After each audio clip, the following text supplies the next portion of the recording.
We'll talk about some thoughts for implementation, and then we'll answer the questions that you have. As Katie mentioned, please use that chat function, and we will be sure to respond to those questions that you post. So with that, we're going to get into the transition plan. And as we know and as we've talked in the past, the only action that's left to do is the risk mitigation plan for any client that has not transitioned. So NSF is putting that together right now, and we are hoping to have that submitted to ANAB next week, well in advance of the 12/1 timeline. The next benchmarks come in 2018. As we've talked in the past as well, the June 2018 target that we're after is the day that we want to have, or excuse me, the time period that we want to have all of our upgrade audits scheduled and completed by. And that allows for sufficient time to close any issued nonconformities and to execute the CV review and cert decision processes that need to take place prior to issuing the certificate. And if we can have everything scheduled by the 30th of June of next year, that affords you, the client, plenty of time to go through any potential cars and for us to execute that well in advance of the cert expiry so that no one's scrambling at the last minute to get their cert updated. The hard deadline that's been set is 9/15, and as we know, that's the date that the current standards, the 9100C, 9110B, and 9120A, ride off into the sunset. And if you have not completed your upgrade process entirely, meaning cars closed, cert decision at the CV completed, the certificate goes away and you have to start over. So we're trying to avoid that at all costs. We want to work with you guys to make sure that that's the case. So please, if you have any questions on that, give us a call or send us an email. We'll get into management review citations. And as usual, I want to go through the clauses of the standard as we go. But first, I want to ask a couple questions from the audience on management review. So for those that conduct management review as part of your management system, how often does your organization conduct a management review activity? We'll give everybody just a minute to fill in their responses here and hopefully get some good feedback.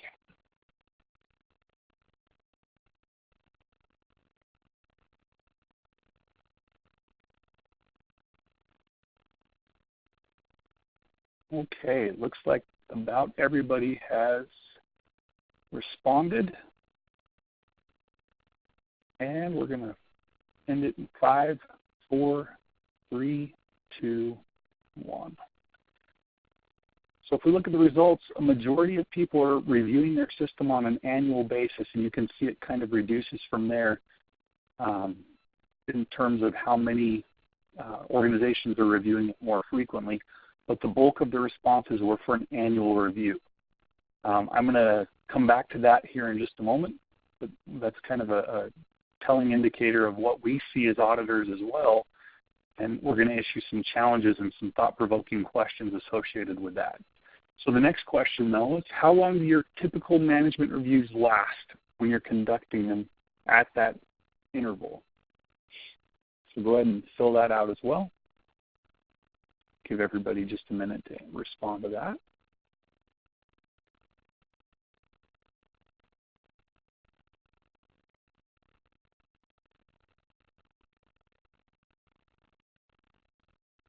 All right, we're just about there. We'll give 5, 4, 3, 2, 1. Thank you very much. So a bulk of us have lengthy, drawn-out meetings associated with the management review, and that's perfectly fine because there's a lot to cover. You can see we're spending an hour and a half to 3 hours of time every quarter or every year associated with the review of the management system. Now, I want to also ask one last question here. Does your organization also conduct more frequent reviews of performance outside of the management review? And this could be a weekly or monthly management meeting, team huddles, or something to that effect.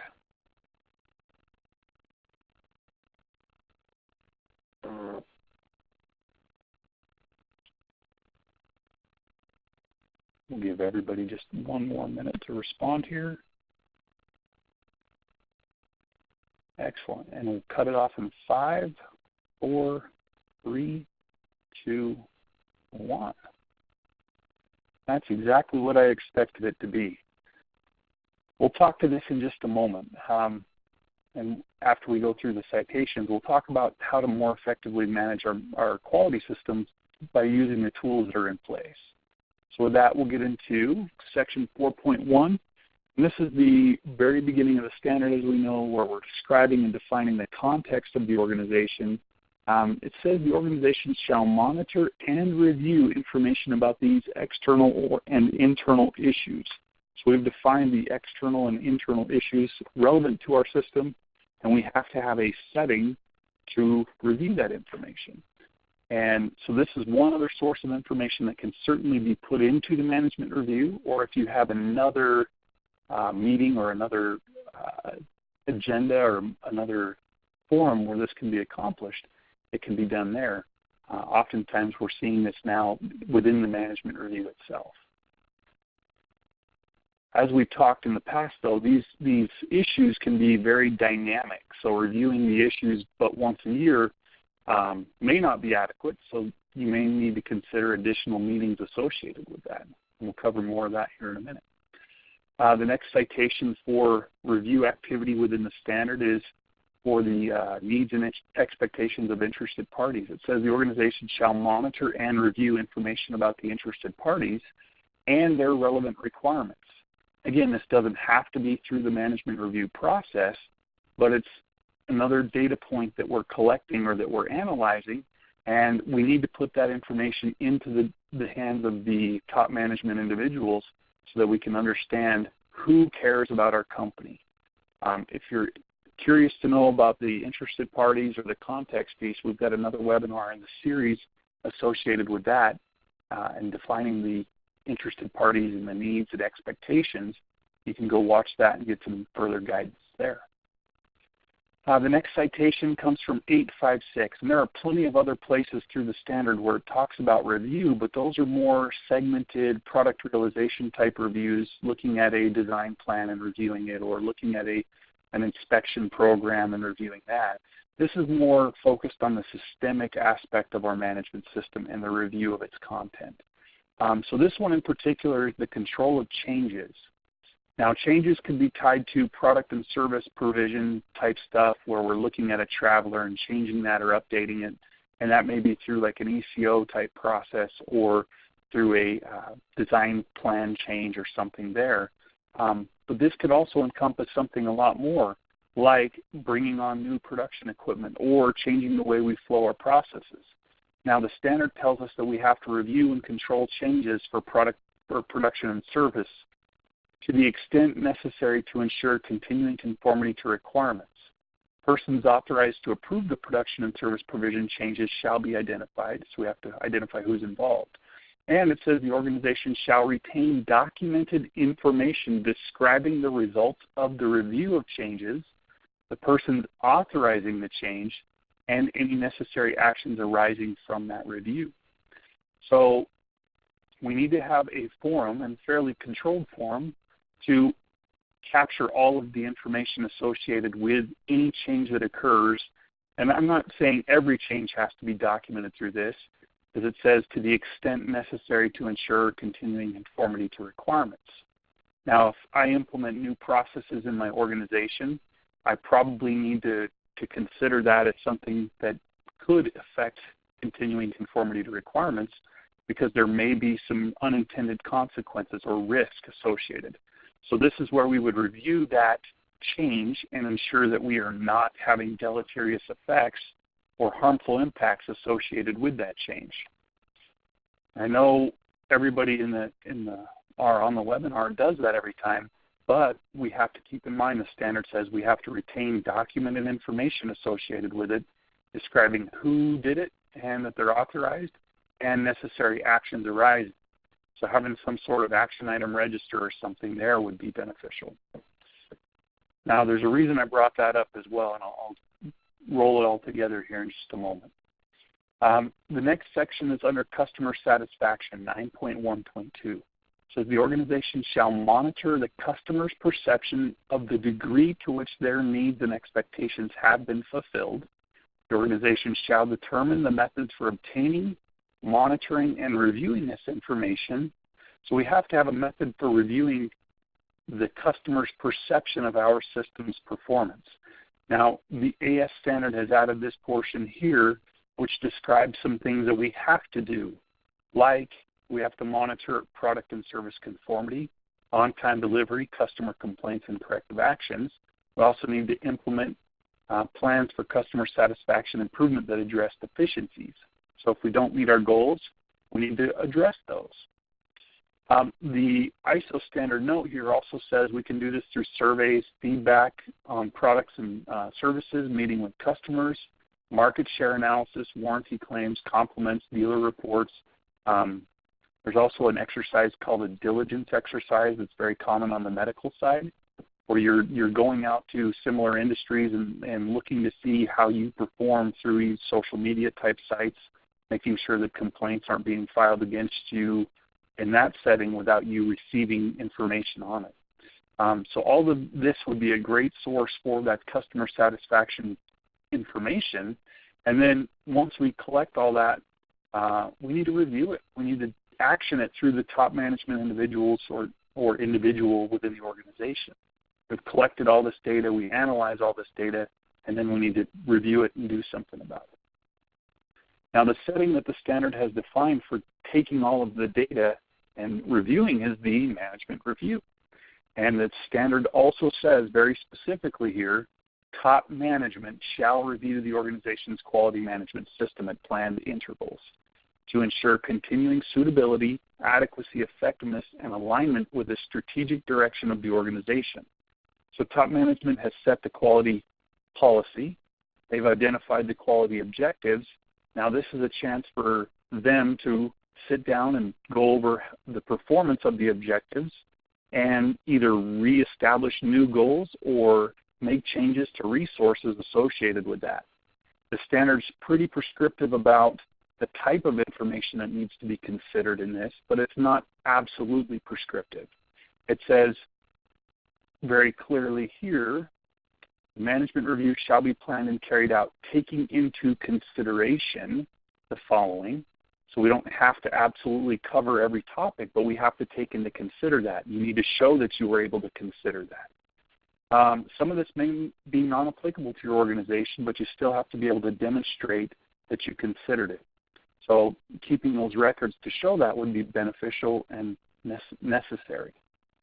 The things to take into consideration from this list: the status of actions from previous management reviews. So this is where we're following up on previous action items that have occurred in the last management review, because if it was important enough for the management team to say, yes, let's take action, we probably need to do some diligence to make sure that we are actioning it and closing those action items out, and reviewing it at the next meeting is the methodology that the standards employed for that. The next item, letter B here, says changes in external and internal issues that are relevant to the QMS. Now, as I mentioned, those issues may be quite dynamic depending on our customer base. The standard says, back on 931, at planned intervals. It doesn't say that all of this stuff has to be done every time. It doesn't say that everything has to be done once a year. It says at planned intervals. You determine what's important for your company to review at what interval, and you review that information, making sure that you're taking your needs and processes and data into consideration and taking action against anything that's not performing well. Or if it is performing well, you try to repeat it. This is an example of something that's probably more than once a year, and it's probably not something you're going to update, but you definitely want to review it and make sure that it's still relevant, still current. The next item, information on the performance and effectiveness of the QMS, including trends in customer satisfaction and feedback and from relevant interested parties. So we've talked about that in 912 and back in Section 4 as well. This is where the standard mandates that all of that gets reviewed and looked at through the management review process with top management involved. It says the extent to which the quality objectives have been met, process performance, and conformity of products and services. Now, if you haven't watched the webinar on KPIs, I would certainly recommend that one as well, because that's going to help to articulate why it's important for us to not only have quality objectives, but also those process performance objectives or KPIs associated with how the individual facets of our business operate. Within that webinar, we used some sports analogies that talk to making sure that we're analyzing data points that are relevant to the individual teams and how those contribute to the overall objectives of the team itself or the club. So we're going to use all of that information through the management review to help make educated decisions as to what changes need to be made to our system. The next one, nonconformities and corrective actions. Again, this doesn't mean that we have to review every nonconformity or every corrective action. We just need to take into consideration those that are important to us and maybe review some of the highlights or the status thereof. You know, if we have past due nonconformities or pending nonconformities that are going to be a significant financial hit to the organization, that might be something that's relevant to this meeting. Corrective actions. If we need resources allocated to corrective actions, what better setting to do it in, especially if it's customer facing, because now it has the potential to impact this as well as perhaps this based on us not hitting the revenue targets because customers are pulling orders. I would guarantee that top management would want to be involved in that conversation more frequently.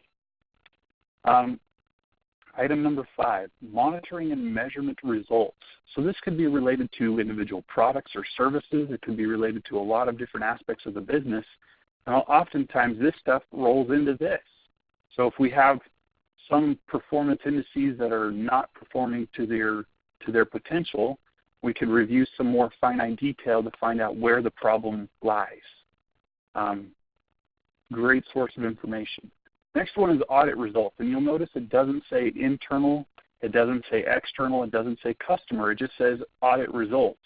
So this could include and should include all of those sources as well as any regulatory or statutory type audits that you may have, because that information is relevant to your business. It's stuff that we want to put in front of the management team and ensure that they're all aware of the information. Now, my guess is everyone on your management team is quite aware of the findings from every audit, although it may not be discussed or recorded in the management review minutes. I'm going to talk to that as well. The next item here, the performance of external providers. Why would that be important? Obviously, external providers are going to make or break our organization. If we have late suppliers, late external providers, it's going to be tough for us to deliver our product or service to our customers, and as a result, it's going to impact satisfaction, quality objectives, process performance, etc. So if we have those key or maybe key suppliers that are not performing well, or maybe those that are performing exceptionally, that information will be definitely something that we'd want to review through the top management group. The last item here, on-time delivery performance. Obviously, that's one of the required metrics for the aerospace system. We need to review product conformity product or service conformity now, and on-time delivery performance. So it's something that needs to be reviewed in the management review. It's one of those inputs. Some other inputs here, the adequacy of resources. I'm sure you have plenty of organizational experience where you don't have enough resources and your metrics are struggling as a result. And this is a great time for you to paint that picture to the management team and say, yeah, our quality objectives have slipped. Our audit results have slipped as a result of not having the right piece of inspection equipment.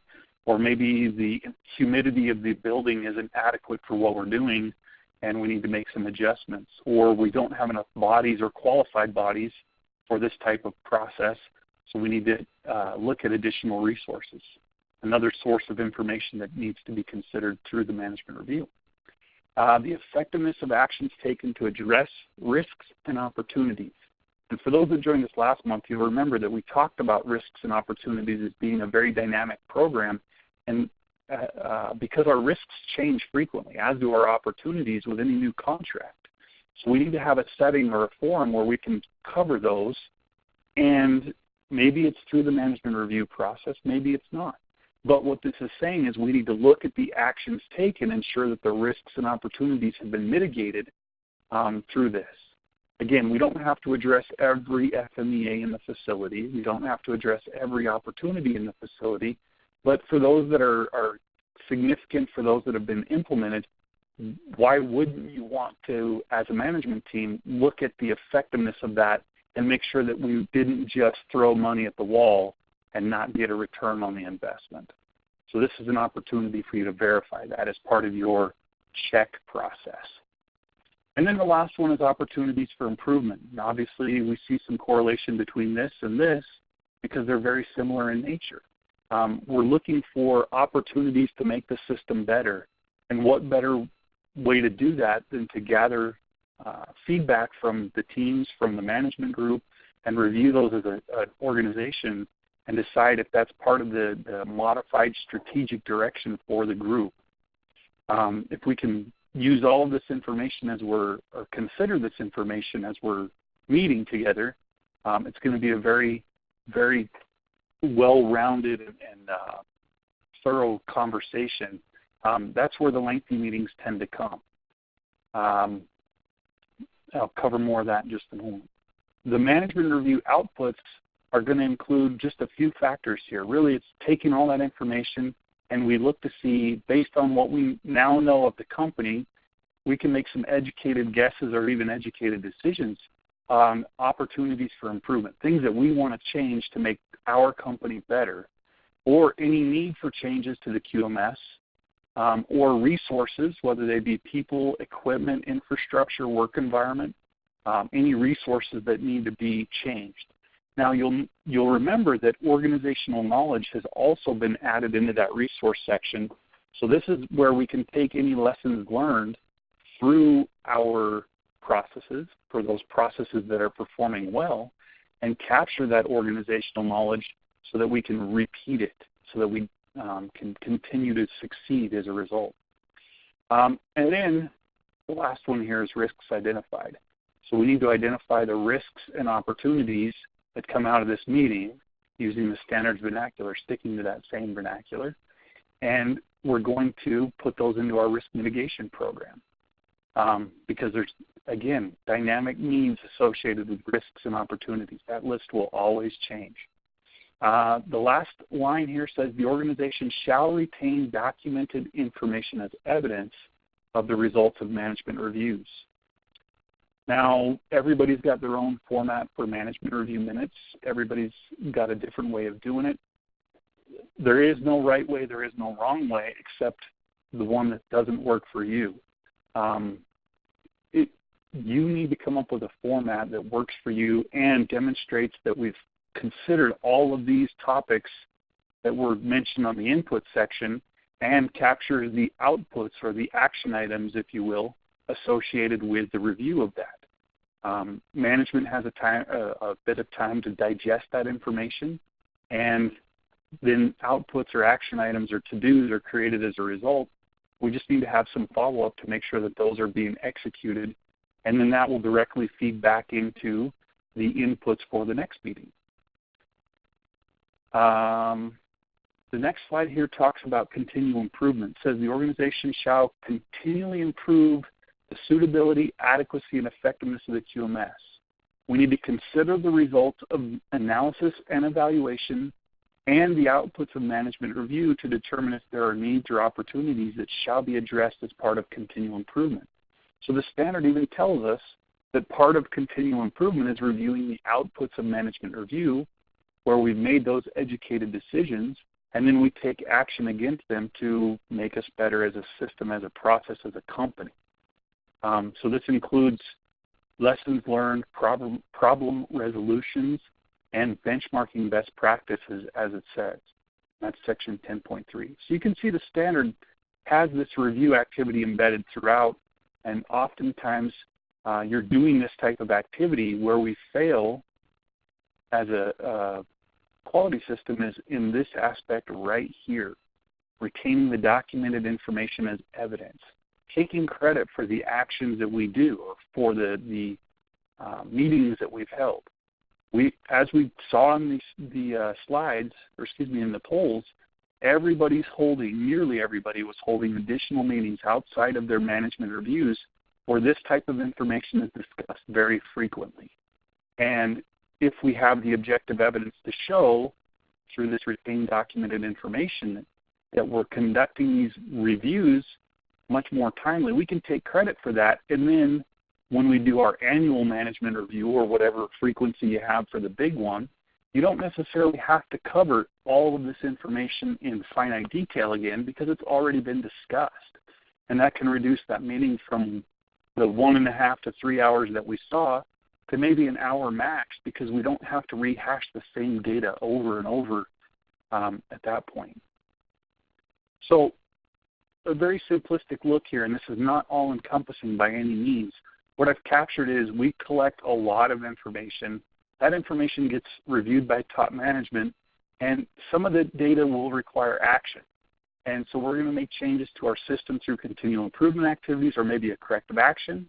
We're going to focus our internal auditing activities on different facets of the business, maybe change the schedule, change the audit plan or audit program so that we're increasing the frequency or the depth of the audits in those particular areas. Or perhaps it's simply a resource change, whether it be an addition or a reallocation. We're going to change some resources to make it work for the needs of our business. If action is not required, we're going to celebrate and we're going to capture those lessons learned as part of our organizational knowledge process so that we can keep gaining or keep capitalizing on that gain and not regress into nonconformity. Another resource that I want to point to everybody to, and I believe we've mentioned it and talked about it in the past, but I wanted to highlight it again, is the auditor guidance material, or the new name for it is the evaluation guidance material. Now, if you go to the IAQG deployment support materials, the link for that is going to be right here. You can click on the 9100 section, and it will take you to this page here. So this very bottom item, 9100 evaluation guidance material, the cover page looks like this, the PDF document that's been prepared by the international document reps and the sector document reps through the writing team. And they have provided provided insight written towards the third-party auditor on what we should be looking for. So here's an example of it. With regard to management review inputs, management review general, it says we should be considering these things. Has top management participated in planned management review at planned intervals, ensuring the suitability, fit for purpose, adequacy, effectiveness, frequency of the reviews, how often is it being done, standalone review or combined with other business activities like strategic planning, business planning, operations meeting, representation at the meeting includes top management, functional management, line management, etc. So this is pointing us as third-party auditors to look for these types of things or consider these types of things as we're doing the audit. So this would be a great source of information for all of you to go look through and ensure that you understand what the sections are talking about and what we as third-party auditors will be looking for. Now, we're not doing this for compliance by no means. We're doing this because it's the right thing to do for your business. These are giving you ideas of things that you may already do. And then for the auditor side, this is what we're going to go look for to make sure that you're doing things that are value added to your business and not just checking the box for compliance by conducting this meeting and covering a bunch of slides. Okay? So management review input consideration says the status of the open action items, aging profile of the actions. So if we've got them identified, are they staying open for way too long and not being acted upon? Certainly something to consider. Identification and evaluation of changes to the system, whether they be through policies, procedures, processes, methods, instructions, etc. And then the performance effectiveness metrics including feedback, report cards, indications or indicators, ratings, complaints, compliments, media reports. All of that information is stuff that can be considered. We've talked about the quality objectives already, the organization and external provider process, performance, and product conformity or product and service conformity information, like our dashboards or flight decks or scorecards, performance indicators. These are the KPIs that we've talked to, right? Nonconformity and corrective action information. So these could be Pareto's of nonconformities to help demonstrate why our dashboards aren't succeeding, as we've already talked. So what we've already discussed is kind of in line with what the writing team and the international document reps have kind of guided the auditors into. I'm just kind of trying to demonstrate to you the importance of what I'm saying here and why, or the foundations for it, I suppose. The next section of the document, still talking about the inputs for the management review, says audit results. And again, it's not based on internal audits or external audits. It's all of the above. And we're looking at status of the corrective actions, perhaps, nonconformities that were issued, how significant were they as part of the audit, maybe areas of good practice, things that we did well that were identified by these different industries or different entities. Adequacy of the internal and external resources, effectiveness of the actions taken against the risk, and identification of opportunities. You can see those feed into our corrective actions, good practices, innovations, Kaizen events, lessons learned, whatever they might be. So it all really intertwines quite nicely. And then the 933 section talks to the outputs and how we capture those and the types of information that we may see associated with it, like adding new risks to our organizational register, to the appropriate register. We're probably going to identify new concerns or new risks associated, or maybe some new opportunities as we talked, and then those can be reviewed through that appropriate setting. Maybe changes that need to occur and the resources that we need, whether they be people, infrastructure, work environment, calibrated monitoring and measurement equipment, et cetera, associated with it. And we have to have, again, the retained documented information associated with it showing that the different topics have been covered. So that's really the summary of all of the citations from the standard. Now I want to go through the implementation thoughts here. And Mike, feel free to chime in as you feel necessary. But I'm going to start here with a sports analogy again. And I'm going to use football this time. So this is my Pittsburgh Steelers, and you can see that before every play, the team will get together and they'll do a quick huddle so that everybody on the team knows what they're doing for that play. Now that's happening every 35 seconds or so as the play clock winds down. They're gathering together real quick and saying, okay, we're going to run this play.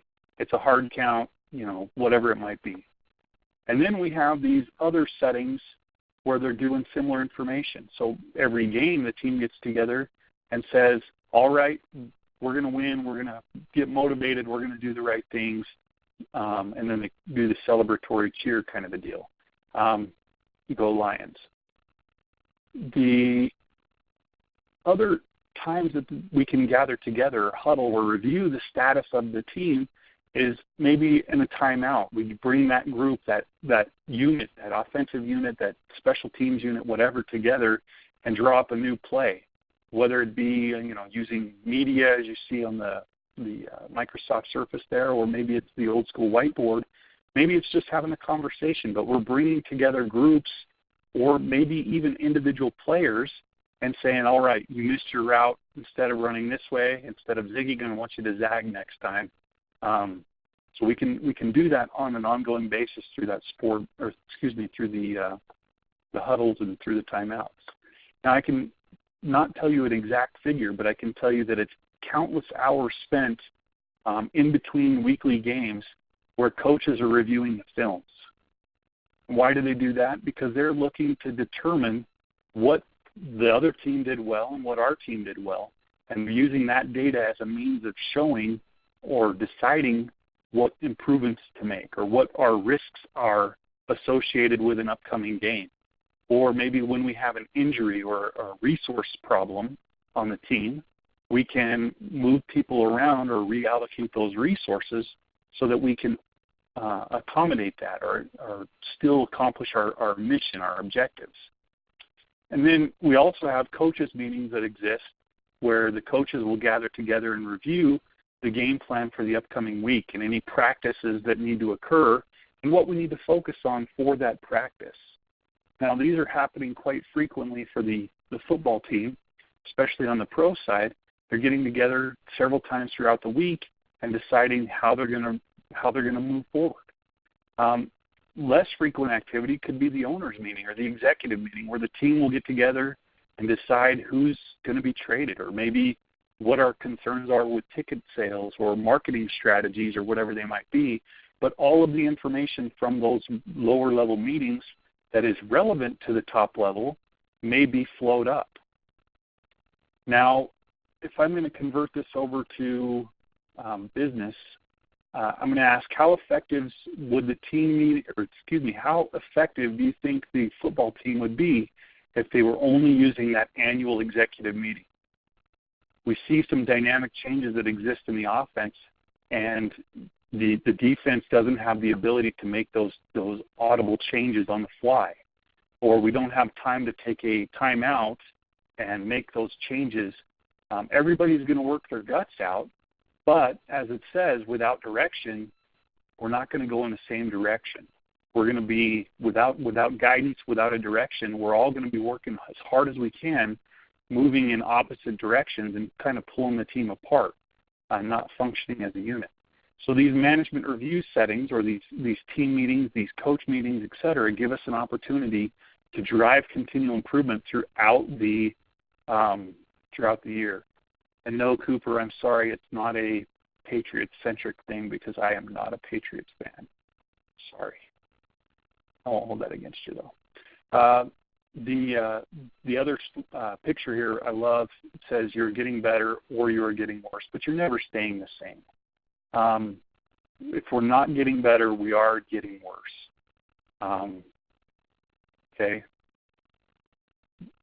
So with that said, let's translate this into business. Companies have oftentimes team meetings where supervisors will gather together, and this could be based on a shift. It could be based on a problem that occurs. It could be based on a daily startup or a scheduling adjustment, or frankly, it could even be a problematic job. We're getting ready to start this new program or this new project. I want everybody to come together. Now, is this considered a management review?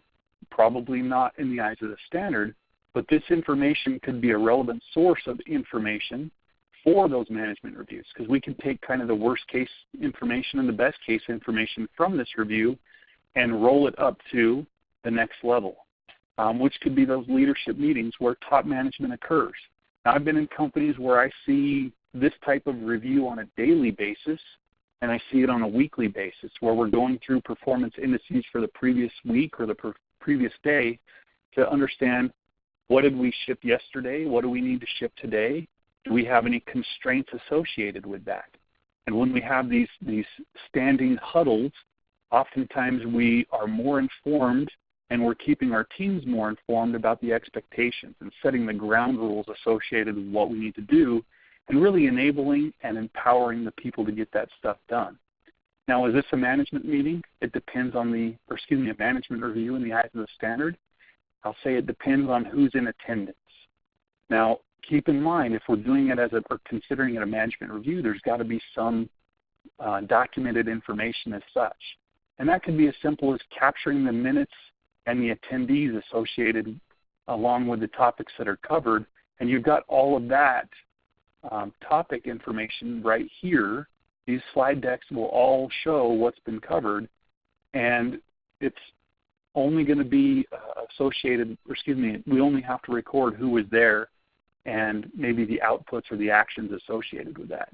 And what I've seen for that in some of the better companies is one of these sheets here is a rail, rolling action item list, or anything that arises from this meeting gets put onto the list, and then they review that every day or every week, depending on the frequency, so that everybody's on the same page and they don't lose focus on it. Now, I would imagine you're nodding your head yes, saying, yeah, we do that, we do that. Unfortunately, if you don't take credit for it, meaning you don't have the documented information associated with it, it's not something that we can see. And if you're doing all of this stuff, this type of stuff on a weekly basis or even a monthly basis, are you not then meeting a bulk of the requirements associated with the inputs? Therefore, you don't need to do that on the annual basis because you're doing those every week or every month or whatever the drumbeat is. You're doing those frequently enough when the data is actionable that you don't necessarily need to spend 3 hours rehashing over data that's obsolete and unactionable at that point. Executive meetings or the top management meetings, this is that smaller forum where we pull together maybe the financial indices, the performance indices for the different processes, and drive strategically for acquisitions, new purchases, whatever. This would be the forum where maybe the quality policy gets reviewed for continuing adequacy, or those quality objectives get reviewed to decide, are we still striving for excellence, or have our goals become slam dunks? So this gives you a great opportunity to sit down and cover the stuff that doesn't necessarily need to be hashed out on a weekly basis or a monthly basis. Okay? Again, the standard doesn't define frequency. It just says that we need to review things at planned intervals. I love this quote. It says, those who cannot learn from history are doomed to repeat it. Now, through the standard, we've been given the tools to help us learn from history and to implement corrective actions and continual improvement activities and, change our organizational knowledge so that we don't have to repeat history. We just need to use those tools and employ them such that they become a value add for our business. Some food for thought here as we get close to wrapping up. Meetings used to review performance and coach behavior, whether it be positive or negative behavior, tend to learn from the history. And the standard defines the minimum considerations for those meetings, but the meetings should be used to help coach the performance based on the data that we've reviewed. Find the right frequency for your organization. If it's too infrequent, meaning we're doing a meeting once a year, if I'm meeting in December, it's really tough for me to address on-time delivery performance from January. So maybe a more frequent review of some aspects of that are necessary, and some of the other items from the inputs list are addressed on an annual basis because we don't need to modify our quality policy monthly. We don't need to modify our quality objectives on a monthly basis.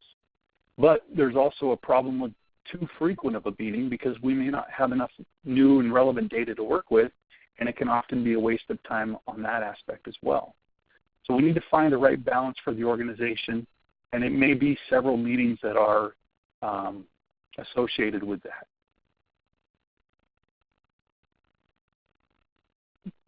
Along the same line, stay focused and don't go too long. If we're trying to put too much information or if we're getting off topic, it can be like drinking from the fire hose. We just have too much data to action, and we've got to eat the elephant one bite at a time, so we need to stay focused on the matter at hand. Likewise, if it becomes too long of a meeting, if we tend to get distracted by the activities of the day-to-day business operations, and we may not stay focused on what we need to, and we may lose the productivity of that meeting. Some other food for thought. Stakeholders should participate and present, and leadership should empower at multiple levels. I'm not saying that process owners need to be involved at the top level, but certainly at that maybe daily stand-up or weekly stand-up meeting, it would make good sense to have the people responsible for the process presenting the performance of their process. And then as a management person, as a top management officials, we can ask some clarifying questions, or, if they need additional resources or if there are constraints in the way, that's a great setting for that to be discussed and hopefully actioned so that we can get them the tools they need to execute to their goals. I've said this second bullet here several times. You already have these meetings. You have several meetings throughout the course of the week, the month, the year. The problem is we don't take credit for them. The standard says we have to take credit for them through that maintained documented information and showing the outputs associated. So I've given examples here. I'm not saying you have to have minutes. I'm saying you have to have maintained documented information in some form, and we have to have a method for capturing the outputs, whether it be through a rail, a rolling action item list, or some other tool. We need to be able to capture that so they can feed to all of the different, or to the future meetings. Now, the next bullet is probably one of the most important. It does say top management needs to conduct these reviews, or top management has to review the performance. So top management needs to be involved. If I'm doing management review and I only have middle-level managers involved, we're not meeting the requirement, we're not meeting the intent, because those middle-level managers don't necessarily have the P&L responsibility associated with buying new equipment, implementing new processes. It's going to require additional vetting. So this meeting is meant to serve as that vetting process, or to help expedite that vetting process by providing the data to the management team to say, we're struggling here, here's the indices that show we're struggling. Now, as a team, what can we do to make this better? Hopefully that makes sense to you. Now, to kind of wrap all of this up before I get into the questions, I want to show one picture that comes right out of the standard, showing, kind of using that plan, do, check, act model. Now, all of this stuff that we've talked about really fits into the performance evaluation section. We utilize the internal audits and the management reviews as part of our check process, making sure that the system works. After we've collected all of this information to show the performance of it, we're going to review that and determine, is it working or is it not? And if it is working, we're going to implement changes to our organizational knowledge so that we can capitalize on that. If it's not working, we're going to drive corrective action, or maybe continual improvement associated, so that we can make our processes better, faster, cheaper, stronger, and drive the necessary improvement to our facility. So that's all I have on the implementation thoughts. Mike, is there anything you want to add to that before we get into the questions piece? No, I really wish there was something I could add, but you touched every base. And I joked with Don earlier about this, but we think an awful lot alike. And when I looked at the presentation, it hit every single point that I thought needed to be hit. Can't stress enough how important management review should be to every organization, and it doesn't have to look as structured as what you see in the standards, but it's such a valuable tool. So I thought this was really, really well done. And Mike's absolutely right. It's a very valuable tool because the standard has all of these metrics, and without having the structure associated with reviewing those and driving the continual improvement, it really is more of a checkbox, and we're not using it to its intent. So thank you for that, Mike. I'm going to show the resources, or some of the resources where we pulled this information from, and then we'll get into the Q&A period. So if you have questions, now is an opportune time to put them in that chat function, and we'll respond to those here in just a second. Otherwise, we'll kind of go from there. But at this point, I'll point out the IAQG website again. It's available at sae.org/IAQG. This is the home page. Now, the 9100 material that I was pointing to earlier came directly from the 9100 support materials, and you can get to that through here, or here, or here. All three of those will take you to the same section, but that's where that information was from. The other source that I'll point you to is the Supply Chain Management Handbook. Again, if you haven't been able to see any of the information on the Supply Chain Management Handbook, it is a phenomenal tool. Go look at it. Make sure that you understand all the facets of your business based on what the industry experts think. It is not a standard, but it is guidance material associated with what a good implementation of the standard looks like. The next section or slide I want to point you to, or the next website I want to point you to, is our NSF website associated with the transition. So this is where our webinar series will be. So the KPI webinar that I mentioned, the context webinar, along with all of our other webinars are available here. So you can get to that by going to this website, clicking on the AS link, and then you'll see the webinar series. Some of the other tools that we have there would include the transition guide, the gap assessment tool, the internal auditing tool, and we've got additional tools that we've thought about, but we really haven't brought forward because we're waiting for you guys to tell us what would be a benefit to you. It's worth mentioning again, these are optional tools and definitely not required. So please don't take this as being a statement to say you have to do it. We're just putting these out to help with the transition effort, to help our clients and anybody really that wants to use them to make the transition a little easier for your organization. Next is a save the date. We picked the December webinar topic. It'll be conducted on the 19th of December at this point. Katie's going to get the information out about that.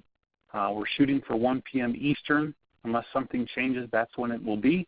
And again, Katie will get the information out soon. And we're going to talk about documented information, both the maintained and the retained documented information, and kind of the minimum requirements and then best practices associated with the documentation for the management system. I see a lot of companies that have for reference only documents or uncontrolled printed type documents. We're going to address some of that stuff and hopefully simplify your life. So stay tuned for more information on that. The last slide is our contact information. Again, if you have any further questions that you don't want to address in the group, please feel free to email us directly. I'm going to leave this slide up here while we talk to the questions that have been typed in on the chat functions. If you don't want to hang out, thank you very much for your time. If you want to hang out for the questions, stay tuned. Our first question says, how are they defining top management now? Top persons of the organization chart, business, shareholders, one member from top management needs to be present during the management review. So I'm going to point back to the language within ISO 9000, 2015. And if you'll bear with me 1 second, I'm pulling that up on my computer. And I won't be able to share it with you, but I'll read it to you.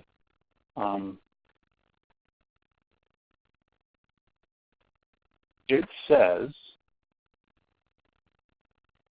sorry, I'm getting to it.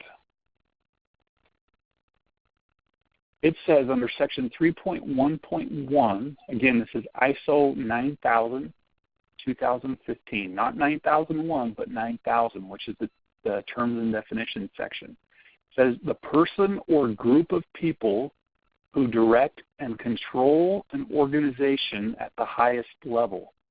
So it's the group that controls the profit and loss, or the group that controls the implementation of the business processes at the highest level. Now, this doesn't necessarily need to be board of directors or some guidance advisory group that meets. It's most likely managing director, president, executive level type people within the organization. The folks, the group or person or people that direct and control the organization at the highest level. And unfortunately, there's not really much more guidance on that. It's going to be dependent on the company and how your structure is set up.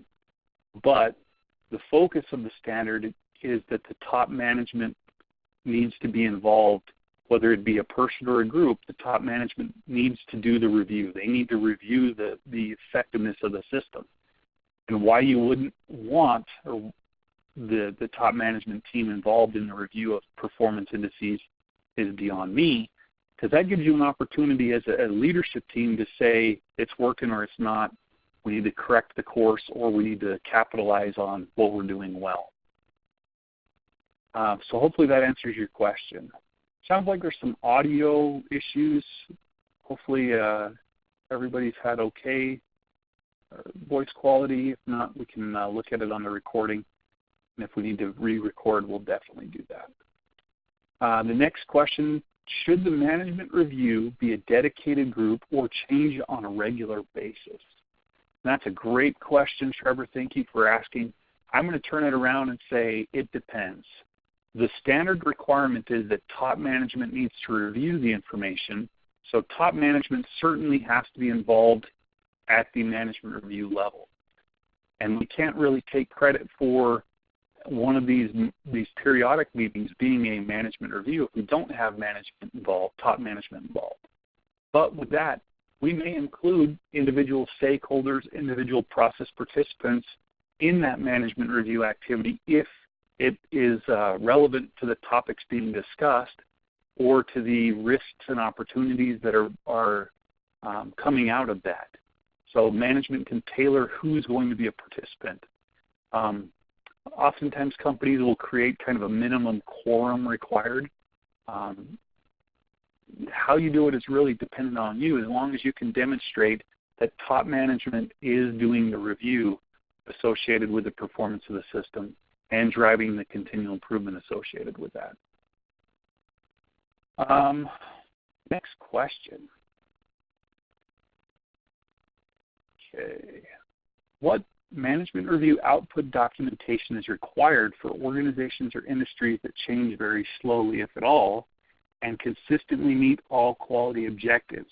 Are actionable outputs required from every management review meeting? I'm going to say it depends again. The management review outputs are going to be risks, opportunities, changes to resources, etc.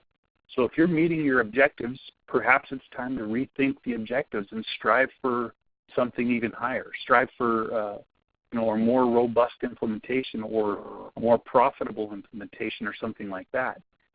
Maybe there's additional opportunities that are considered. Those can be something that we do through the output process as well. Frankly, it's okay to say that we have no outputs as long as you can demonstrate through the objective evidence, that retained documented information, that everything was performing well.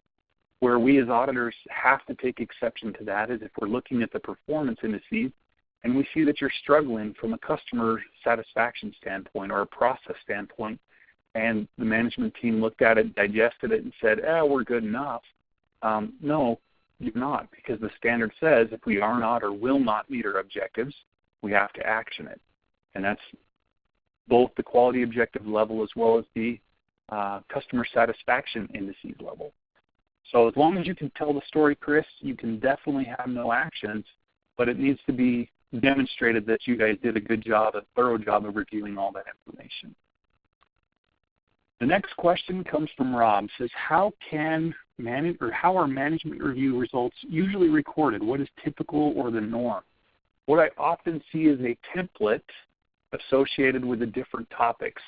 So it has all of the bullets listed from the input section, and people will go through and add the commentary associated with that. Or I sometimes see a PowerPoint presentation that reviews all of the information. Now, be cautious with the PowerPoint presentation approach because it's real difficult to capture the discussions and the outputs associated with what was displayed, because we're just seeing the PowerPoint. So there needs to be some way for us to still capture the discussions, the conversations, the outputs of that discussion for the data that's shown. Again, I'm going to point you to the KPI webinar. There's a great tool that I shamelessly stole from a company associated with how to display, visually display the performance indices for the company.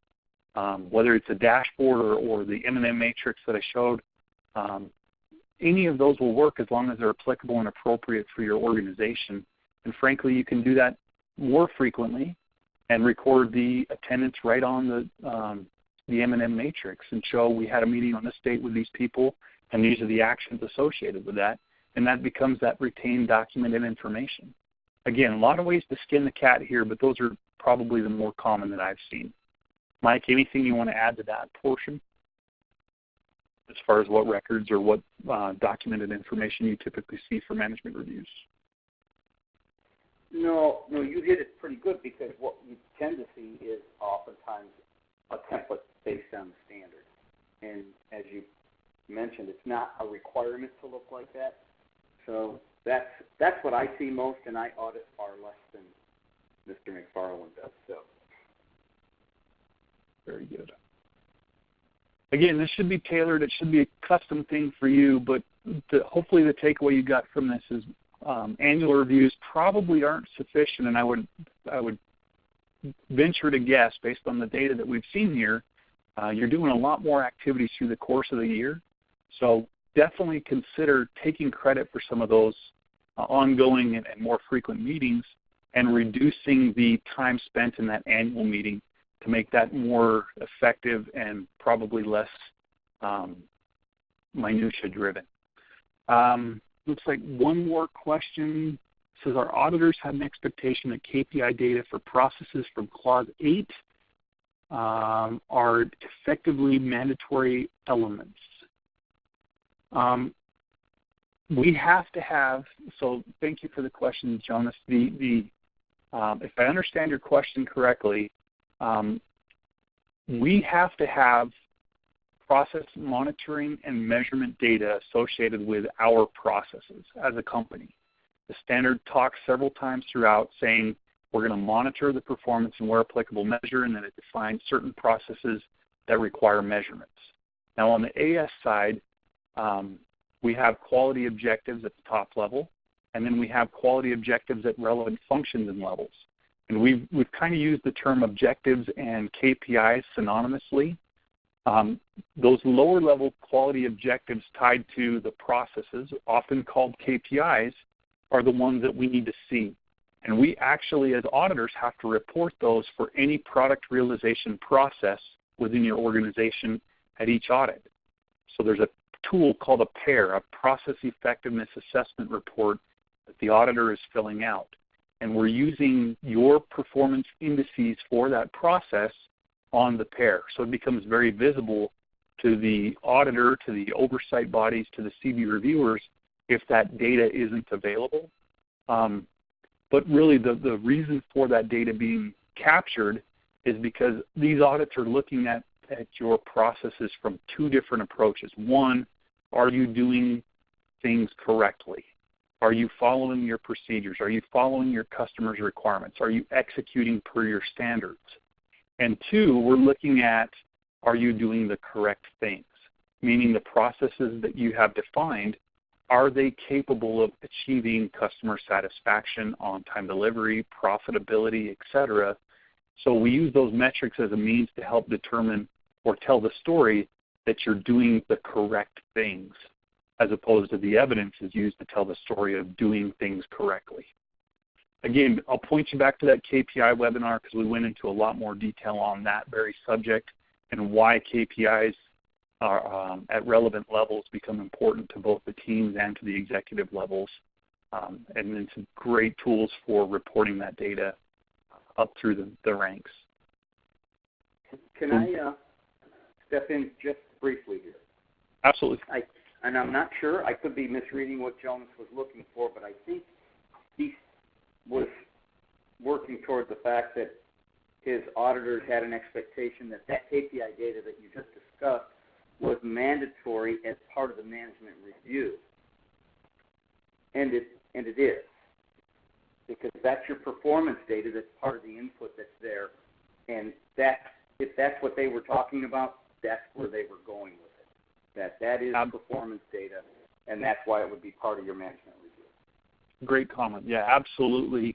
I mean, if that's the KPI used to determine whether or not the process is effective, and that's the story that we're interested in as third-party auditors, I would challenge every top-level manager to articulate a case why you wouldn't want to know if you're doing the correct things through your processes.